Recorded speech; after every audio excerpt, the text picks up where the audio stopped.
This October, Fortnite is holding the first solo FNCS series since 2021, and obviously, my goal is to win it. And so, until the end of the solo FNCS series, I'm going to be posting twice a week, once on Mondays and once on Fridays, just kind of documenting how I'm getting better and how I'm practicing for this upcoming tournament, with the end goal of achieving my dream of becoming the best Fortnite player in the world. So if you want to follow along with this, make sure to go ahead and subscribe to my channel, and if you enjoy the video, please consider leaving a like. It helps me out a lot. Now, let's get into the first day. Since FNCS Major 2 pretty much just ended, Fortnite isn't really holding many tournaments right now because we're in the weird limbo time of in between Major 2 and FNCS Globals happening in September. And so right now, there's just nothing going on. And so the amount of practice that I can get actually in tournaments is lower than it is throughout the rest of the year. And so pretty much all that I've been doing recently is grinding aim labs and just grinding anything on Fortnite I can, reels, turtle fights, all of that different things, the normal routine. But this Monday, finally, Fortnite decided to hold a tournament, and it is a solo rank cup. Obviously, solo rank cups are not on the same level as solo cash cups or the solo FNCS series, not even close, but it's a tournament which kind of at least almost counts as practice, and so I decided to hop in. And usually in a solo rank cup, I'm just keying as fighting practice, but this time, after watching Marion TM's new video, which you should definitely go check out after watching this video, I have it linked in the description, I decided to go ahead and make a game plan for how to lock in for solo FNCS. So just making a game plan on how I actually want to play my games, because pretty much the whole point of this video was how to get 85% of what you would get from having a coach by yourself, which is pretty much just having a game plan. And so having one for off spawn, where you're landing, how you're going to play if you're contested by one or multiple people, how you're going to play mid game if you want to play storm or if you want to just rotate to center map, how you want to play in game, and all of that. So I went ahead and made a game plan for myself, a completely new one, because I just decided to start fresh, start dropping somewhere different than I had been for the rest of the season, because I decided that I wanted to change up how I was playing and actually play more of a center map spot where I could just rotate into zone and kind of sit there instead of having to play storm, which has high risk, high reward. Instead, I want to play the high risk, high reward of just being in the center of zone and pulling more zones. So I decided to go to Calamari Canyon. So this is kind of a weird drop because it's not necessarily an edge drop, but it is at the same time. But if you look at the edge drops around the rest of the map, they're kind of further out from the center, while Calamari Canyon is a little bit closer, and it's pretty nice because there's nothing behind it.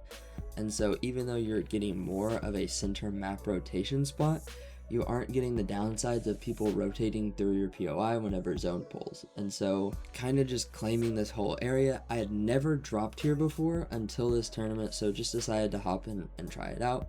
And in game one, it actually went super well. So overall, this place has more loot than my last POI, and it just has better positioning, it has better mats. Weirdly enough, I randomly kept getting cap metal after being here, and I never really farmed any, and so I don't necessarily know how that works. Just kind of looked down and always had around 300 to 500 metal, which I'm completely okay with. I should probably go back and VOD review that and figure out where I was getting the metal from so I can continue to perfect this drop. But great metal, absolutely amazing brick everywhere around the place. The only problem is wood.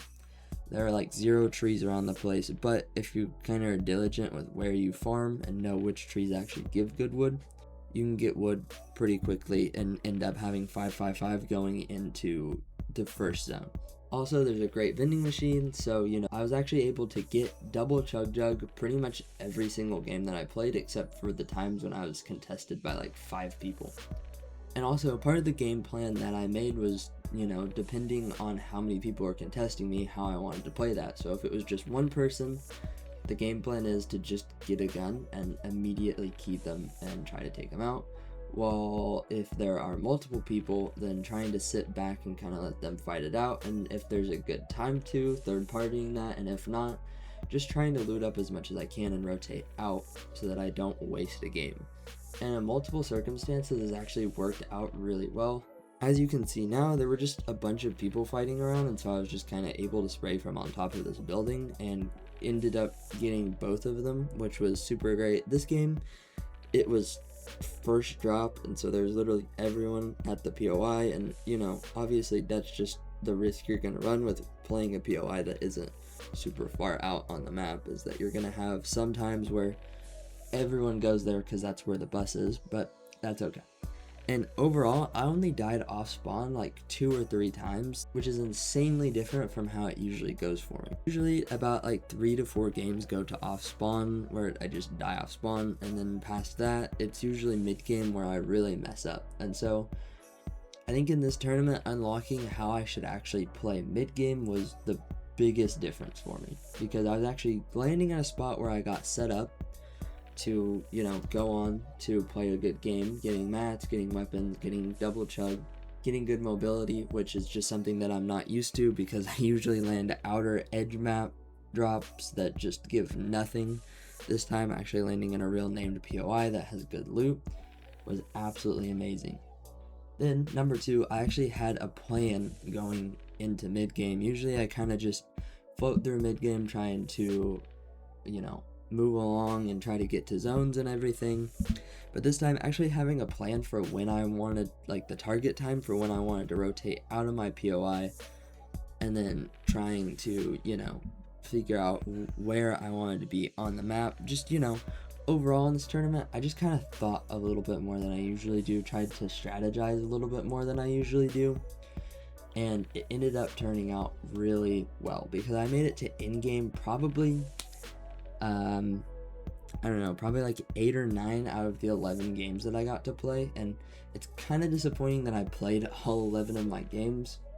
Hopefully, you know, next time that I play well enough where it's all out on the table and I end up not being able to play all my games because I played well enough where I made it to, you know, top end game every single game. But we ended up finishing well over my goal for the day of 400 points. We absolutely blew past that, which was super cool because my highest points I've ever gotten in a tournament before this was 356. And it's all just because I paid attention to what I was actually doing, had a better game plan, and it was insane. Because by far, I was just fighting better, I was rotating better, and I just had overall better awareness of what was going on in the game than I ever have before in solo tournaments. So it was just completely game changing and super awesome. And now I'm just hyped to actually see how it continues to go.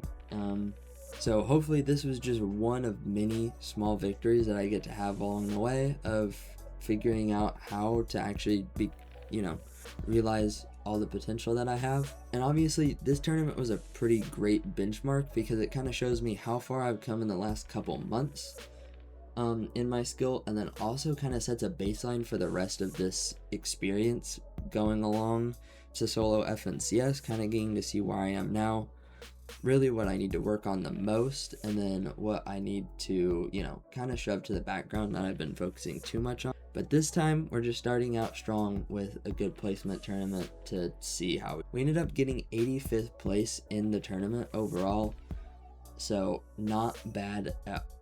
We ended up not getting the highest elimination tournament that I've ever had, but also that wasn't the goal of the tournament. The goal of the tournament was just to test out how the new game plan works, and obviously it worked pretty well because I got to, you know, top 10 almost every single game, and one game I ended up getting second place. I should have won it, but I absolutely choked. That's on me. So obviously this video is a little bit different from how most of these videos are gonna end up going. Most of the time these are gonna be kind of 3 days of practice condensed into one video, and so it's just a little bit different because I just really want to actually start posting, because I have until the end of September to actually get monetized and start making money to prove to my parents that this is actually a viable career for me before I actually have to end up getting a job, which I really don't want to do. So any support you guys give me is 1,000 times appreciated, and thank you for watching to this point in the video. And also, I stream on Twitch pretty much every single day, so if you want to hop in and, you know, just be a part of a stream, very much appreciated. So have a blessed rest of your day, and I will see you all on Friday. Peace.